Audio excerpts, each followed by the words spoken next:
Hey, this is Treasure Fingers, and you're listening to Release with DJ Reelax. The number you have reached has been disconnected. The new number is... The phone booth. All right, here we go in the phone booth tonight, in Release. It's a great pleasure to welcome for the first time, all the way from Atlanta in the US of A, we are talking to Treasure Fingers. AJ, g'day, mate. How are you? Hey, I'm good. How are you? Yeah, good. Thanks for joining us in here. It's a great pleasure to have you in here for the first time. You've been producing and DJing for some time now, but we've finally caught you down into the phone booth to have a chat. You are, I guess, on the eve of your next Australian tour, coming back down to do the massive Stereosonic tour upcoming near the end of the year, which is exciting times. You're ending one summer, and we're looking forward to having you down here for ours. Yeah, I love coming down there around this time because it's very cold back home, so it's a great getaway. Now, I understand you've just finished up your last date at Ibiza. I think you're somewhere warm, fun, and exciting. Is that correct?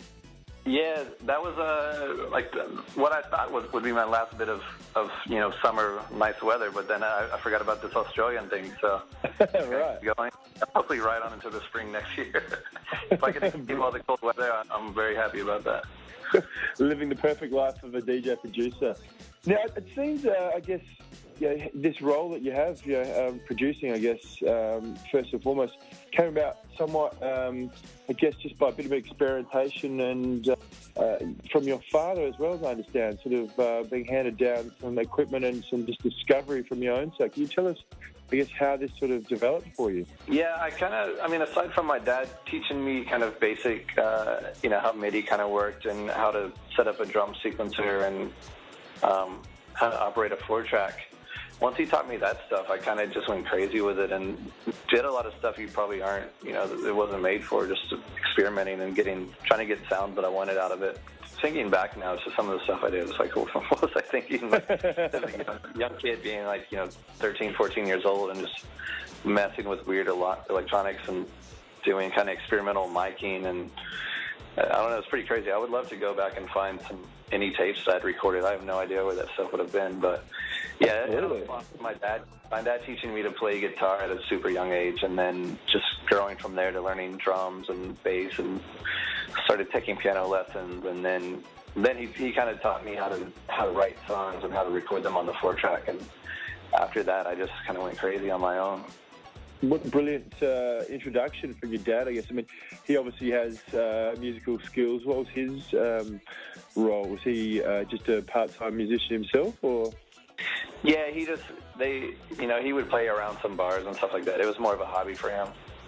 And I guess it's not that well known as well. I mean, perhaps it is, but to those that were fans, but you just started out in the drum and bass sort of world with the group Evolve Intent as well, which is a long way from your sun-blessed house that you're sort of doing these days. Yeah, it's pretty much polar opposite. I've had some fans come out to shows and they literally they freak out because they can't believe that I'm in Evil Intent too, because the sounds are so different. But yeah, I don't know. It's sort of like maybe it's therapy for me to go between the two extremes or something when I'm in the studio.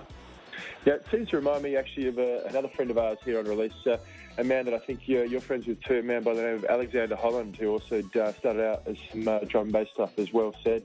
Yeah. He's just sort of, done exactly the same sort of thing. I mean, it's sort of gone from that drum and bass thing, and now, he's doing some great housework. He's over relocated, obviously, in the UK, but, he's a good friend of ours here on the show. I mean, as you said, seem polar opposites, but you guys seem to fit in both worlds in a way. And actually, when he hit me up, that was kind of our, I guess, his kind of introduction, that he came from the same world I did. And maybe, I usually try to check out everyone's tunes, but his, I was like, I'll check it out, and actually love his production. So I can kind of see where, I don't know, I've met quite a few other guys that come from that, doing just really hard, aggressive drumming bass, and then getting really deep and disco-y all of a sudden, so. There's only so much anger you can get out, I guess. Once you get it all out, it's out. Yeah. Even like now, it's kind of hard for me to to make super angry, noisy music. But it could just be that where I am in my life right now, I just don't have the motivation to make it. We are talking in the phone booth right now with Treasure Fingers, the DJ producer from the US of A, Atlanta, of all places. Not known, I guess, perhaps as a major, as they now call it, EDM hub, but he's making massive waves not only in his hometown and country, but around the world. And one sort of, I guess, catalyst for that was now your great signing to Fool's Gold with some contact with the man A-Track, sort of loving your smash. Was it Across the Dance Hall? Was that the one that sort of fired him up and got you in direct contact with you? Yeah, and that one had been leaked to some blogs and was floating around, and it was weird. Quite a few, bigger DJs started playing it, and I guess he caught wind of it and, it sent me a message and said he wanted to sign it, so I was pretty up for that. Yeah, absolutely. I mean, I guess that sort of, it sounds like it's a perfect fit for you too. You're pretty comfortable there. I mean, just sort of sitting there and exploring, I guess what sort of remixes and whatever you can do originally. I mean, you've done a stack of remixes and some Australian ones as well. Of course, you've done great Lady Hawk, Miami Horror as well. You're no stranger to our sort of little lineup here, but as well got on to do some massive things such as Groove Armada, classics now, of course.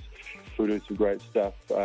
Kid Cudi, the list keeps going on. I mean, do you still find interest in getting new music presented to you, or you're looking at more doing your own stuff these days? I definitely prefer the time to just do my own music.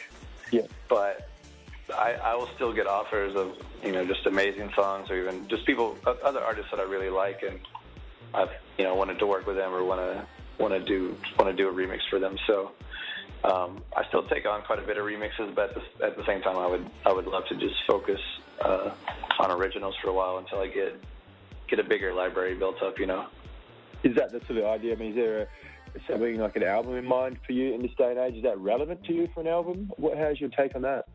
Yeah, I would like to do an album, but I do at the same time feel that they're becoming less and less relevant. I think to the consumer, it's sort of irrelevant. They just kind of digest songs one by one, or maybe an EP or something. But I feel like, kind of from the label perspective and PR and that sort of thing, I feel like the industry values an album more so than just singles. Yeah.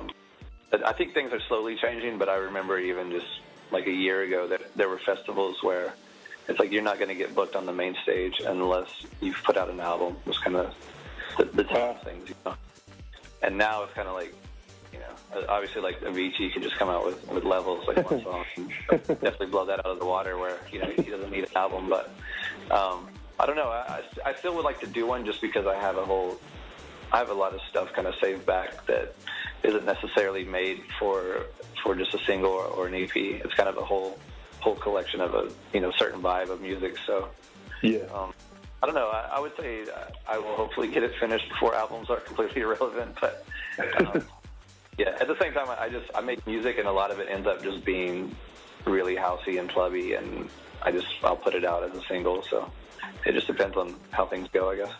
Yeah, sure. We're talking in the phone booth to Treasure Fingers, AJ, at the moment on release now. Now, tell me this: have I got you? Is it your birthday? Yeah, it's actually my birthday. Well, mate, it's great to have caught you on your birthday. We're going to have to say goodbye. We thank you for stopping in, having some time out. You're not out ripping it up on your birthday. But before we go, we always like to ask, is there something you can play on the show for us?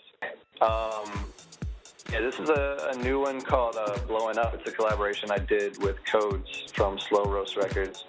And it's sort of really, really housey, kind of like diva house, but with a nice bass line to it. So I hope you enjoy.